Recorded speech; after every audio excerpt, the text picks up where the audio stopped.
प्रतिबिंब।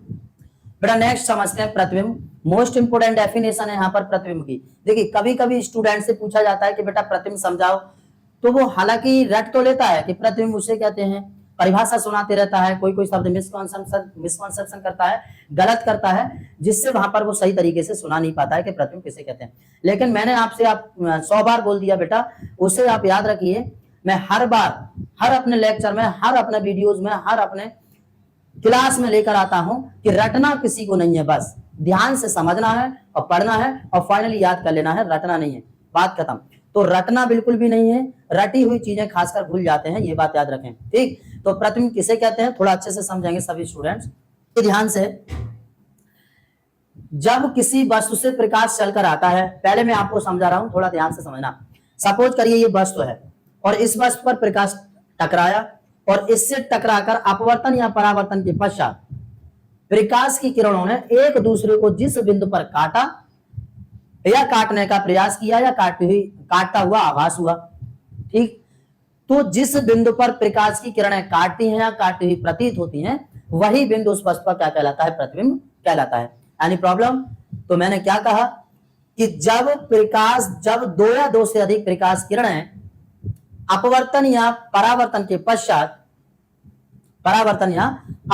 पश्चात जिस बिंदु पर काटती हैं या काटती हुई प्रतीत होती हैं, तो वह बिंदु उस वस्तु का क्या कहलाता है? प्रतिबिंब कहलाता है। दोबारा से फिर समझ लीजिए, ध्यान से सुन लीजिए और दिमाग में हमेशा के लिए डाल लीजिए कि परावर्तन के बाद यहाँ पर जो हम प्रतिबिंब की परिभाषा समझते हैं कि प्रतिबिंब किसे कहते हैं, प्रतिबिंब की परिभाषा को हमेशा के लिए कैसे याद रखें। तो ध्यान से समझेंगे, क्या बोले? जब दो या दो से अधिक प्रकाश किरणें परावर्तन या अपवर्तन के पश्चात जिस बिंदु पर काटती हैं या काटती हुई प्रतीत होती हैं, तो उस बिंदु को, उस वस्तु का क्या कहते हैं? प्रतिबिंब कहते हैं। इस प्रकार हम प्रतिबिंब की परिभाषा को याद कर सकते हैं। प्रतिबिंब दो प्रकार का होता है। सबसे पहला वास्तविक प्रतिबिंब, दूसरा आभासी प्रतिबिंब।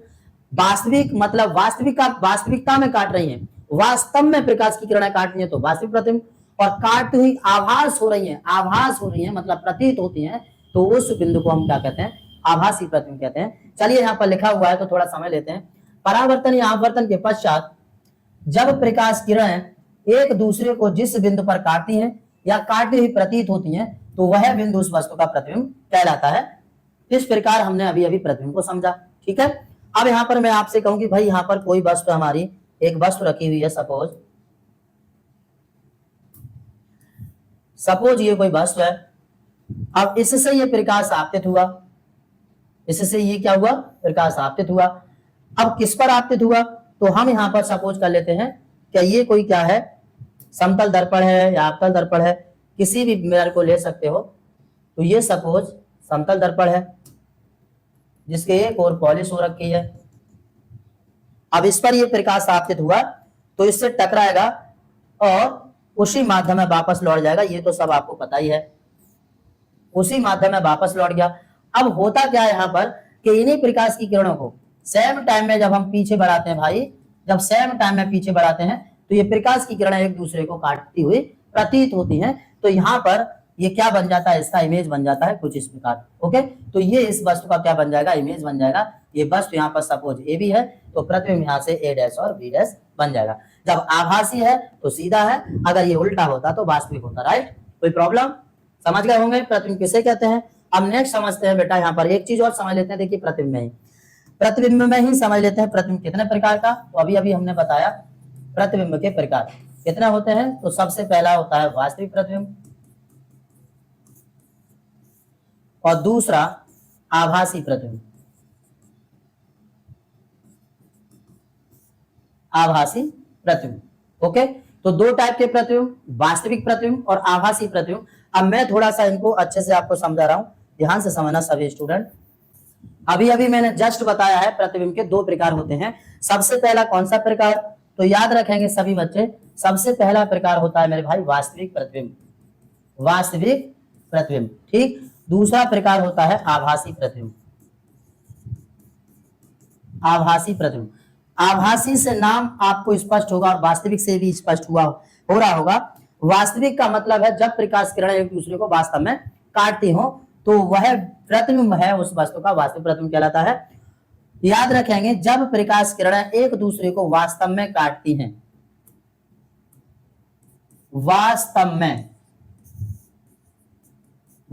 में जब प्रकाश किरणें एक दूसरे को काटती हैं तो इस प्रकार बना जो प्रतिबिंब है वो वास्तविक प्रतिबिंब कहलाता है। और याद आपको ये रखना है आभासी प्रतिबिंब का मतलब जब प्रकाश किरणें एक दूसरे को काटती हुई प्रतीत होती हैं, क्या बोले तो काटती हुई प्रतीत होती हैं, तो इस प्रकार के प्रतिबिंब को हम क्या कहते हैं, आभासी प्रतिबिंब कहते हैं। ये बात आप याद रखना सभी स्टूडेंट। मैंने क्या बताया, तो जब प्रकाश किरणें एक दूसरे को काटती हुई प्रतीत होती हैं तो आभासी प्रतिबिंब, और वास्तव में काटती हैं तो वह प्रतिबिंब वास्तविक प्रतिबिंब कहलाता है।